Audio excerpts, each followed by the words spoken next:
우리 사회에 많은 과제가 있지만 그중에서도 가장 심각한 과제는 양극화입니다. 양극화는 위쪽은 더 높아지고 아래쪽은 더 힘들어지는 이런 현상입니다.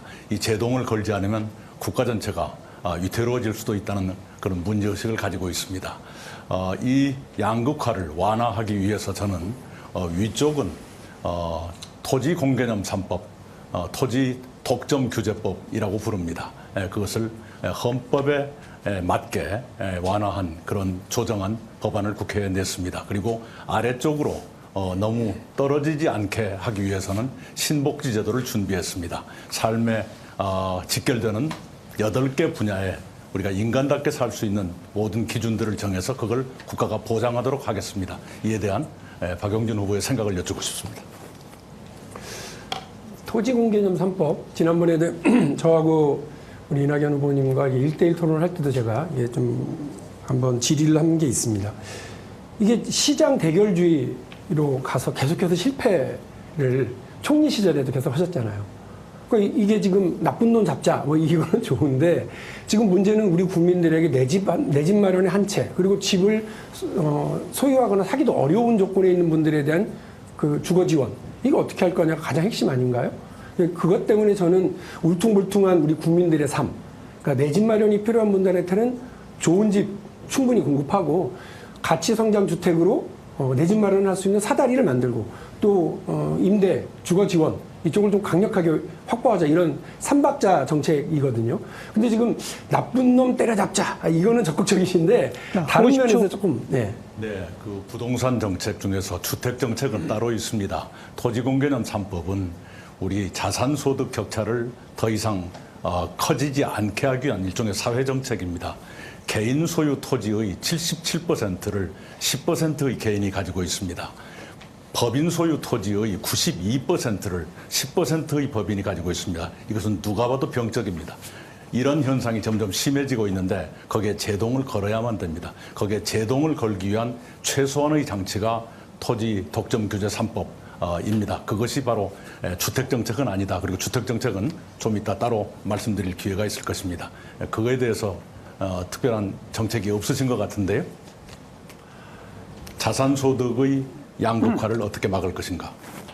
자산소득이라고 하는 건 좀 독특한 말씀이신 거고요. 자산이라고 하는 것과 소득이라고 하는 건 좀 다릅니다. 그런데 이제 문제는 뭐냐면, 예를 들어서 부동산을 통해서 불로소득을 얻거나 이런 부분들을 어떻게 막을 건지에 대한 말씀은 이해를 하겠어요. 그래서 제가 다시 말씀드리는데, 지금 주택가격이 맞게 토지공개념 3법으로 해서 주택가격이 떨어졌다 하더라도 10억에서 한 8억으로 떨어진다고 해서 8억이 없는 사람들은 어떻게 지원하고 내 집 마련의 사다리를 만들어 주실 거냐, 그 부분을 제가 여쭤본 거예요. 그런 말씀드리지만 주택정책은 지금 제가 말씀드리고 있지 않습니다. 그리고 아까 자산과 소득이 별개라 말씀하셨는데, 소득은 자산소득과 노동소득으로 나눠지죠. 자산소득은 분명히 있는 개념이고요. 주택의 안정, 주거복지는 분명히 중요합니다. 그것을 위한 대전제는 문재인 정부가 임기 중에 공급하기로 약속한 205만 호 공급이 차질 없이 이루어지는 것, 이것이 대전제이고, 그 위에 다양해진 수요에 맞는 주택의 안정적이고 지속 가능한, 예측 가능한 공급이 이루어져야 한다. 그리고 새롭게 폭발적으로 증가하는 1인 가구 전용주택의 공급이 더 늘어야 되겠다. 청년들에 대해서는 제가 주거 급여 의 확대라든가 몇 가지 대책을 강구하고 있습니다. 두 가지 말씀드리겠습니다. 공약에 보니까 비싼 주택 가격을 낮추지는 않고 상환 기간은 50년으로 늘리는 모기지 제안하셨더라고요. 그런데 공급 가격은 낮추지 않고 그 대출을 갚는 상환 기간만 이렇게 하는 것이 주택을 살 수 있고 또 내 집을 마련하는데 얼마나 도움이 될 건지 첫 번째고요. 두 번째로는 왜 청년만 그 주거급여를 지원합니까? 우리 800만 임차인들 가구와 관련해서 다른 지원을 왜 하지 않느냐, 그겁니다. 박용진 같은 경우, 저 같은 경우는 전체 세입자의 한 절반 정도인 400만 가구를 대상으로 해서 그 주거 보조비를 확대해서 지금의 한 5배 정도로 예산을 좀 확충해서 안정적 주거를 만들자는 게 제 공약이거든요. 청년만 따로 그렇게 얘기하신 이유는 뭐죠? 그렇지가 않죠. 다른 부분은 제가 언급을 안 했는데요. 기본적으로 공공주택의 비율을 넓혀가면 싼 주택의 공급이 가능해집니다. 예를 들면 반값 아파트를 포함해서 지금 공공주택의 비율이 우리가 9% 정도인데 대폭 늘려갈 계획이고요. 그렇게 함으로써 더 싸게 주택을 공급받을 수 있는 기회가 늘어날 것입니다. 그리고 무주택자의 생애 첫 주택이라든가 이런 데 대해서는 청약제도의 개선 또는 대출 규제의 완화 이런 방식이 있을 거고요. 제가 청년에 대해서 말씀드린 것은 청년 주거급여가 올해부터 시행이 됐는데 그게 많이 부실합니다. 그래서 그걸 획기적으로 보완하겠다 이 말씀을 드린 거 있는 것입니다. 제가 제안드린 가치성장 주택 모델의 경우에는요. 공급 원가를 뭐 그냥 건설 원가 수준으로 할 거예요. 그리고 거기에 대출을 103%까지 해줍니다. 물론 충분히 갚을 수 있는 능력을 다 확인을 하고 하는 거죠. 그리고 그 지분을 반반, 토지 지분의 반반을 절반씩을 가지니까 나중에 이제 환매를 하는데요. 그 시세가 성장한 만큼, 시세가 늘어난 만큼의 그 시세 차익도 반반 이렇게 나누게 되어 있어서 내 집 마련이라고 하는 것을 사다리를 분명하게 하거든요.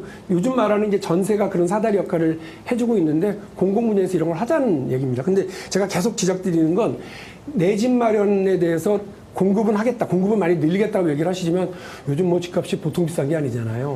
그 부분과 관련해서 어떻게 그 내 집 마련에 돈을 마련할 수 있도록 할 건지, 그리고 그 시세 차익과 관련해서는 또 어떻게 보시는지.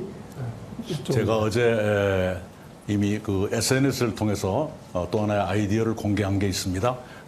행복주택. 그것은 굉장히 싼 가격으로 내놓게 돼 있는데요. 충청남도가 어제부터 시행한 그런 제도입니다.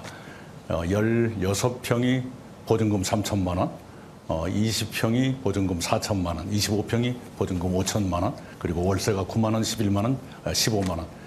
아이가 태어나면, 첫 아이가 태어나면 월세가 절반으로 깎아지고요.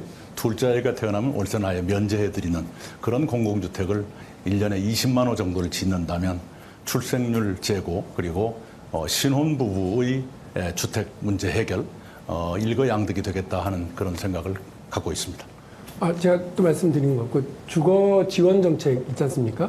그러니까 우리는 뭐 집 없는 서민들, 그리고 집을 마련할래도 돈이 없거나 그럴 필요가 없어서 이렇게 내 집 마련을 하지 않는 분들도 계십니다. 이런 분들이 그 집을 세를 얻어서 살게 되는데 안정적이고 든든하게 주거 정책을 우리가 지원하는 게 필요하지 않습니까? 근데 지금은 한 10조 정도의 예산이 이 주거 지원 정책에 이제 쓰여지고 있는데요. 현재 이 예산을 저는 한 5배 정도 더 늘려서 400만 가구 이렇게 좀 그 든든한 주거 지원을 좀 확충하자 이 주장을 드리고 있는데 어떻게 보고 계시나요? 네, 아니 주거 정책은 여러 가지가 있을 수 있고요. 좋은 정책은 받아들일 용의가 있습니다. 많은 국민들이 삶을 불안해하는 이유 중에 하나는 내 삶이 추락할지 모른다는 불안 때문입니다. 바로 그 밑으로 떨어지지 않게 받쳐드리는 안전망이 제가 제시한 신복지입니다. 신복지는 책의 한 권으로 준비되어 있는데요. 우리가 3만 달러를 벗어나는 그런 시대에 살고 있는데 국민 개개인의 삶이 과연 그 정도이냐? 그렇지가 않거든요. 그리고 삶의 모든 분야가 다 3만 달러 수준이냐? 그것도 아닙니다. 그래서 많이 어려우신 분들은 3만 달러 시대의 최소한도의 인간다운 삶을 보장해드리고 분야별로 우리가 많이 처진 분야, 노동, 교육, 환경이 매우 열악합니다. 그런 부분은 전반적으로 삶의 수준을 올려드리겠다. 이게 신복지인데 어떻게 생각하십니까?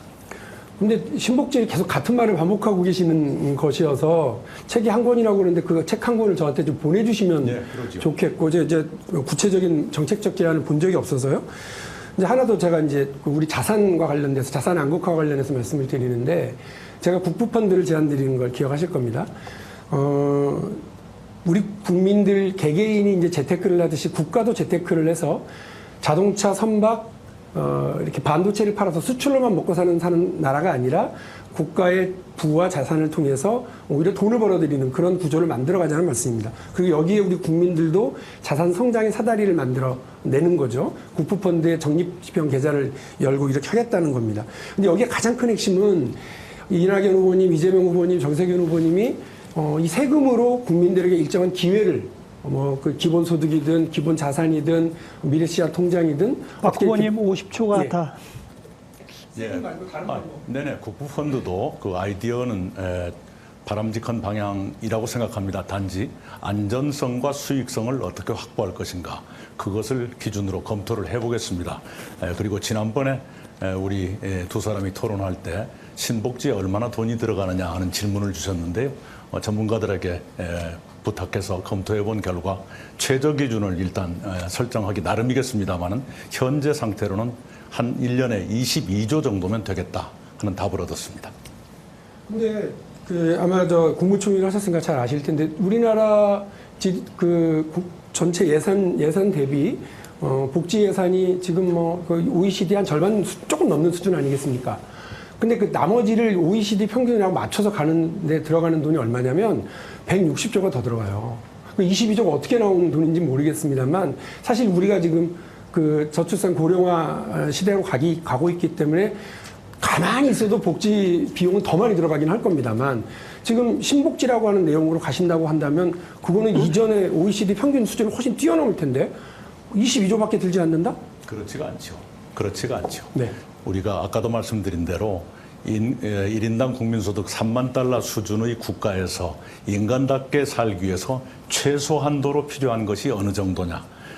그 선에 미달하신 분들을 도와드리는 기존 복지에 추가로 더 소요되는 재산을 그 재정을 계산해 보니까 연간 22조 정도 들더라 하는 전문가들의 검토 결과가 나왔다. 그 말씀입니다.